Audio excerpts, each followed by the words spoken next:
Mga pinakahuling kaganapan saan man sa Ilocania at Cordillera, higit 2 dekada ng pinagkakatiwalaan. Ito ang radyong pambalitaan ng Tiradpas Network. DZTP, Radyo Tiradpas.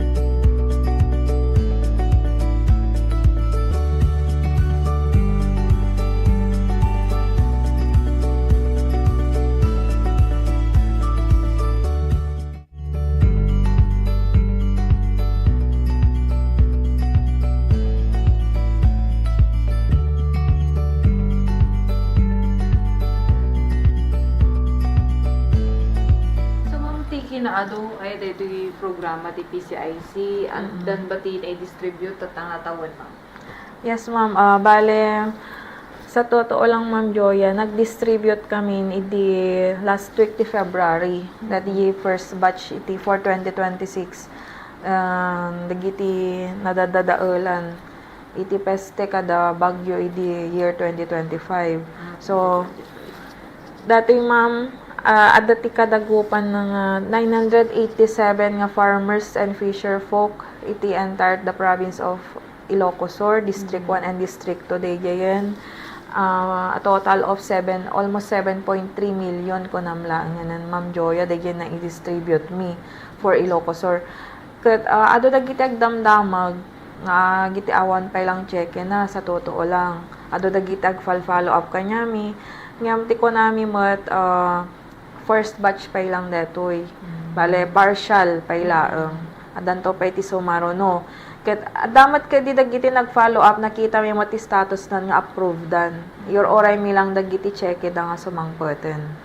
Damat dagiti for review, kada reviewed na siya, under processan, under check printingan, kasya, ma'am. So, hopefully, Ma'am Joya, maka-release kami manan within that March. Hopefully, at dati mai-deliver man kanya minton. Once nga adalakat din, i-coordinate mi matlang nga dagdagos. Tapnon mai-release matlaang nga dagos, ma'am. So, dagi, ma'am, ko for Ilocos Sur laang. So, dati mat nga week, ma'am, nag-distribute kami di Abra. Damat din i-distribute mi di nga almost. Dati first batch na, ma'am, dito total na dito ka mga 1,154. Dati first batch, yes, ma'am. Total of almost 8 million, ma'am. Dati na i-distribute mi dito province of Abra. So, kasi yung malaang, ma'am, adagiti awan nagan na namnamaanda nga adan to dati sumaro nun. Hopefully, kasi nakita mi madagiti status dan, ma'am, kat approved dan. Yun lang, hindi pa na-deliver sa amin yung mga cheque. Yes, ma'am, kasi mga for check printing pa yun. Yung iba naman for review pa, mga ganun, ma'am. Pero hopefully this March, ma'am, talaga may distribute mi dati sumaro nung nga batch yan. So, bale, DG 2025 applications, ma'am, 2 batches the distribution or adan to pa'y sumaro na? Digi, ma'am,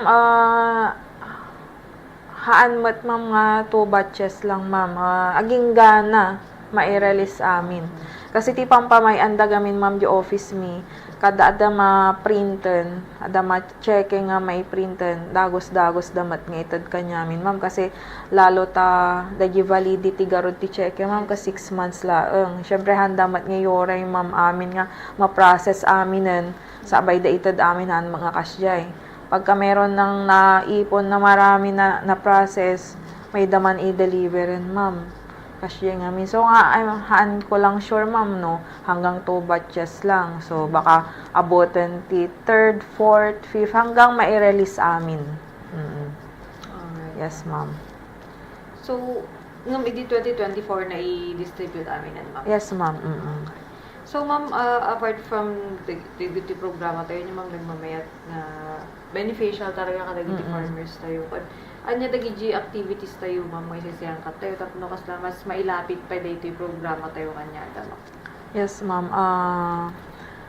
Ket dagiti mat programs mi ma'am talaga dakkel nga tulong talaga mat dito may isang dito yung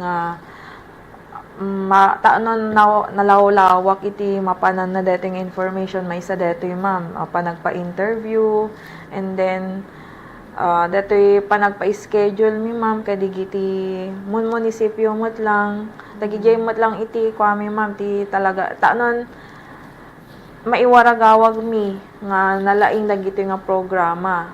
Ket adapay ma'am dagiti every year nga obraan mi mapami talaga dandanonan ida barangay base. Da kami mismo tagpa-insure. Kasi ma'am. So haan lang nga ma'am minsan dagi ma'am no mamin ano da agmula kasi kung magmula man dati dry season mapang kami manen ag barangay. And then another tumanan na wet season mapang kami tuman ulitin. Every now and then ma'am ket talaga nga agipupos kami ti adagayam ti Facebook account mi ma'am, Facebook page mi tinagan na ket PCICRO1 PO PO Ilocosur. So dagi ma'am ti i-follow digi kami ngamin agap update dagiti activities mi ken dagiti schedule nga taanon makita danon niya ti schedule mi kadagiti barangay da ma'am. Ket sapay ko mano adda ti schedulen alanda ko ma'am dagi nga chansen ta umaydag pa insure. Nga mabalin na tama ma'am umaydag direkta dito yung office. Kasi dagdala di. Ket ti address mi ma'am ket Florentino Street, Barangay 4, Vigan City, Ilocosur. Dagi ma'am iti address mi. Ket anya dagiti pay daddo ma'am ket yun ma'am pa-interview ti radyo taanon laeng maibaga dagiti ang programa ma'am. Sa totoo lang ma'am ket mga imado talaga ma'am ti makaammo ti PCIC. Siguro nadadagiti mahan nga makaammon mabilbilang lang siguro ma'am. Tangamin ma'am dakkel nga banag talaga gi talaga papapanan bisoda per barangay barangayin mi nga talagan adamin mat itiin nga sign kon ma'am nga field personnelen nga manghawak iti datoy nga area bagim dato yan nga munisipyon sikati dapat nga mang barangay amin daytan kasi ma'am ti pampamayakon agis strategize kami ma'am every now and then tapnon laang mapanan amin. Kat every year mat ma'am nga dumadakkel ti pondo every year man nayonan mat may papa-insure mi nga number of farmers. So ibig sabihin talaga mat ma'am nga effective day jay nga obraan mi. Yes. So ma'am as of dito taon taktakin siguro compare to 2024 2025 manon dagiti insured dagiti farmers tayo ma'am. Ma'am dito daytak ditoy bale taanon malang makita nga dumadakkel mat the year 2024 mga 48,341. So dagiti kas na naipa-insure dan miti under RSBSA program. Pero nung 2025 tumaas ma'am napan nga 52,000 ko na lang nan ma'am. Kasi dapat yung naipansunan ti other programs and like Agri-Agra program. So digi ma'am so lang so nga makunak met ma'am nga effective talaga digi obraen nga panagbara-barangay kasi mayas asidag ngamin digi programa mi. Kaysa digi umayda dito yung office. When ma'am ado dagiti hanga makasango ngamin nga farmer. So nga ti kayat ko talaga barangay base. Haan nga munisipyo laeng pa yung barangay base di talaga nga tuntunan mi ida. At dalaka di naganda, dalaka di RSBSA reference nga may pakita da ma'am. Talaga nga ipa-insure mi ida ma'am. Yes ma'am. Ma'am, maudila yan ma'am. Mensahe tayo ko dati farmers, siguro encourage tayo pa so lalo dati life insurance, may talaga dati ma'am. Yes po ma'am. Thank you ma'am Joya once again. Dating interview from the Philippine Information Agency dakkel met nga banag dati kanya mi ma'am non may waragawag mi talaga dagito nga programa ti Philippine Crop Insurance Corporation. Ket on behalf of our regional manager Sir Raul Servito, so nati regional manager mi ma'am ti PCIC Region 1. Kaya mi ma'am nga iebkas detoy panagyaman mi kadagiti kanayo nga sumupsupport talatta detoy programa mi ti PCIC. Ken kaya mi tagyaman kadagiti tumultulong agency ma'am, lalo dito yung local government unit, dagiti municipal agriculture office tayo, city municipal agriculture office tayo, headed by their city municipal agriculturist. Kasi nakagagagda nga tumultulong kanya mi ma'am taanon laang may pa-ensure mi dagiti farmers and fisher folk tayo ma'am dito enter the province of Ilocos Sur ken pati payjay abran ma'am. Ket para kadagiti mat farmers ma'am, I just want to say ma'am nga dagito nga programa ti PCIC para kanyada nga talaga ket ada kanyadan ma'am nga mangi-avail daytoy kat awang mat iti bayadan da. Kas kunakon ma'am subsidized dato yun imbes nga bayadan dati premium government iti mang bayadan para kanyada adalang dagi konaktatay nga mabayadan nga life insurance pero da kanyada no kayat da nga i-avail dayjay adan tumanen iti schedule min nga agbarangay kami ket adda dati page mi Facebook page mi di kami nga gap update. So they get tinagan na kat PCICRO1 PO Ilocos Sur.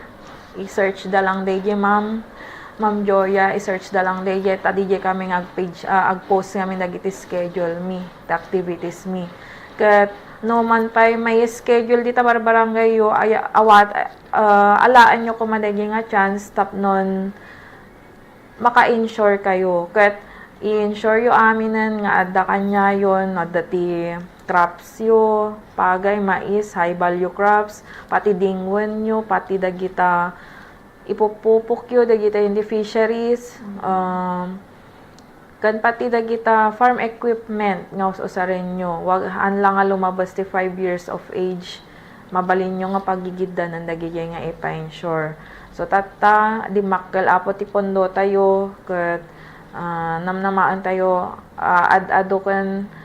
ad-ado ti mai-cover na ket makaveran pa yun dagitoy haan nga usually may ibusan ti pondo gamin ma'am ti high value no daduma lalo no gibus ti tawunan may ibusan dan ket kaputa di makkel ti pondon baka may cover amin no kadagi jayan.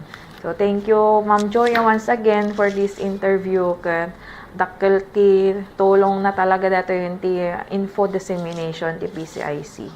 Yes. Ma'am, ada ka DBT hotline tayo mabalin na tawagan, ma'am. Yes, ma'am. Ada ti telephone mi dito yung ma'am kan cellphone number. Telephone ma'am kat 077-604-2494. Kanya tayo cellphone number mi ma'am kat 0905-3171-240. So, day po ma'am. Alright. So, we're open ma'am Monday to Friday from 8 to 5 p.m. So, ay dati tumawag ka dagi jay apo no kakasyeng oras kan aldaw. Alright, ma'am. Siyempre, no, dapat sa bahay damag da ka mabalinda ag-approach the municipal city agriculture. Yes po, ma'am. Okay. So, ayan. So, nangagan tayo garo ti interview with Ma'am Mercury Pascua, so ti supervisor ti Provincial Extension Office ti Philippine Crop Insurance Corporation when PCIC dito Ilocos Sur. Nagyaman tayo kay ni Ma'am Mercury ta very beneficial kin naka-ad-ado dayji information ngayon waras na kada tayo kat sa pila kumata lalo kada iti farmers tayo kan dagiti interesado mo niya gabil kada iti services kin programs na kat i-avail tayo kasi dakkal timbaga ni Ma'am Tatay dakkal ti pondo tatanga tawanan so sa pila kumata i-avail tayo. So on behalf iti Philippine Information Agency led by of course our Director General Ma'am Catherine De Castro, and the Regional Director ni Ma'am Jadeline Sirole, siya ni Jaya Kimuyog, Manipod Tipe, Ilocos Sur, reminding you that a well-informed Filipino is an empowered Filipino.